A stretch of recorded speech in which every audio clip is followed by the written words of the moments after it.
Nobody saw this coming. Ethan Nwaneri walked into Marseille dreaming of European nights. Instead, he's walked into chaos. Managers gone. Sporting director resigned. Fans furious. Champions League hopes shattered. And Arsenal's brightest teenage talent is stuck in the middle of it. This is not the loan anyone expected. Let's rewind. Arsenal sanctioned the move. A bold decision. A developmental gamble. Ethan Nwaneri, one of the most exciting products of Arsenal, was sent to Olympique de Marseille for the second half of the season. The pitch was simple.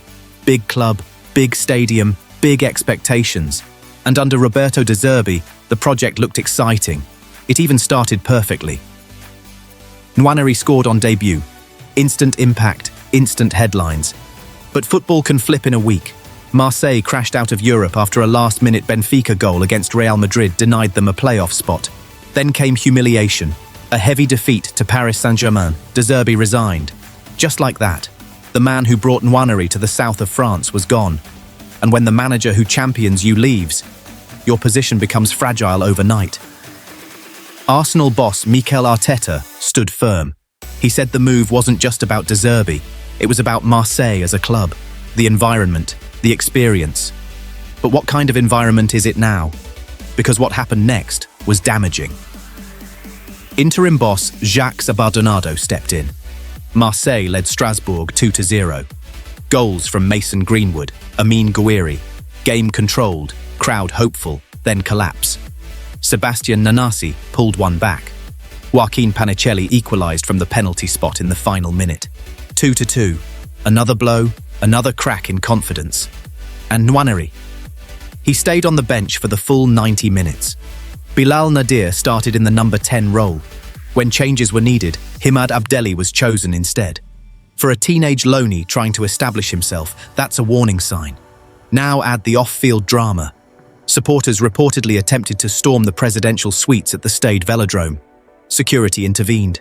Banners raised. Chants calling for resignations. And before the weekend ended, they got one. Sporting director Mehdi Benatia stepped down. He admitted the atmosphere had fractured. He spoke of growing dissatisfaction, a rift he could not repair. In Marseille, results are the only judge. That sentence says everything. Marseille briefly topped Ligue 1 in autumn. Now, 4th place. 12 points off the lead, 3 games without a win. Momentum gone. Stability gone. Leadership gone. And in the middle of this storm sits an 18-year-old on loan from Arsenal. Let's be honest. Loans are about development, minutes, confidence, clarity. Chaos doesn't provide clarity. New manager incoming. New sporting director incoming. New tactical ideas incoming. That uncertainty affects selection decisions. Does the next permanent boss back De Zerbi's signings, or prioritize his own preferences? Nwaneri's future until May suddenly looks less certain than it did 2 weeks ago. Here's the bigger picture. Arsenal sent him there to experience pressure, to mature, to grow. He's certainly getting pressure. But is he getting growth? Because sitting on the bench in a fractured dressing room is not development, it's stagnation, and Arsenal will be watching closely. This is where the debate intensifies. Should Arsenal consider recalling him if the instability continues? Or is navigating chaos part of elite-level education?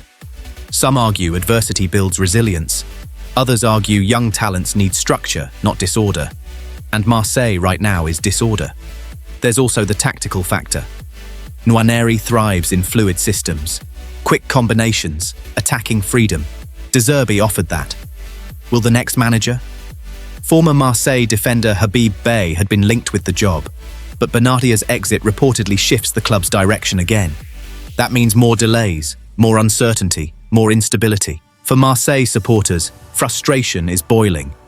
This is a club with history, with pride, with expectation, and they see a season slipping, European dreams fading, leadership evaporating, results stalling. Young loanees become secondary concerns in moments like this. Survival of ambition comes first.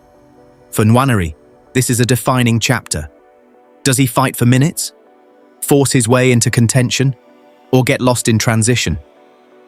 At 18, that's a heavy burden, But elite players are shaped in difficult environments, and sometimes chaos reveals character. Arsenal's gamble looked inspired after that debut goal.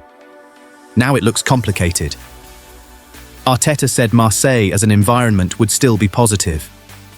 The next few weeks will test that belief, because if instability continues, Arsenal may have to reassess. Here's the final tension. Marseille are searching for direction. Nwaneri is searching for opportunity. Arsenal are searching for long-term growth for their prodigy. And those three searches don't always align. The next manager appointment at Marseille won't just define their season. It could define whether Ethan Nwaneri's loan becomes a breakthrough or a cautionary tale. Because in football, talent alone isn't enough. You need timing, you need stability, you need belief. Right now at Marseille, all three are in short supply. Another Arsenal Academy talent, another loan move. But this one feels different. Charles Sagoe Jr. has joined Kalmar FF on loan until January 2027. Not 6 months, not one season. 18 months in Sweden's top flight. For a player once tipped as one of Hale End's brightest attackers, this isn't just another temporary spell, it's a reset.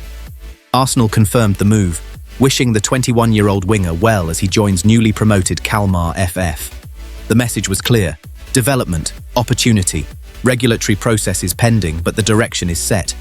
And this move isn't random, it's calculated. Sagoe Jr. joined Arsenal from Fulham back in July 2015. He grew through Hale End. He developed inside the Arsenal system. He learned the club's technical blueprint. This season, he featured 14 times for the under-20s. 5 goals, 7 assists, strong numbers, and enough to earn attention from Mikel Arteta. He was named on the bench for Arsenal's 3-0 Champions League win over Slavia Praha. A moment of recognition, but not a breakthrough. He didn't play. His only senior Arsenal appearance came in September 2023. Carabao Cup, Brentford, a milestone. But instead of momentum, what followed was instability. Loan to Swansea City. 2 brief substitute appearances. Less than 30 minutes total. 2 defeats. No rhythm, no platform. Then Shrewsbury Town. 18 appearances, 0 goals, 0 assists. Recalled mid-season, back to the academy.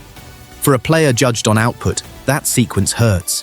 Sagoe Jr. himself understands the standard. He said it clearly. Modern wingers are judged on goals and assists.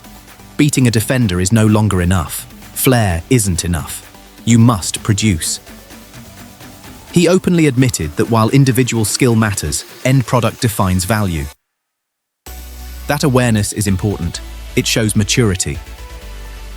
Interestingly, Sagoe Jr. also spoke about something deeper: leadership. He described becoming one of the older academy players, mentoring younger teammates, stepping into a more vocal role despite being naturally quiet. That evolution matters, because loan spells test more than technical ability. They test personality. His reflections on Swansea and Shrewsbury were honest. He called them learning curves, stepping outside comfort zones, adapting to different systems, different expectations, different pressures. Men's football is unforgiving. Every result matters. There's no developmental cushion. For some players, that environment accelerates growth. For others, it exposes gaps. The key question now: has Sagoe Jr. absorbed enough from those difficult spells? Kalmar are newly promoted to Sweden's top division. That's crucial. They will need pace.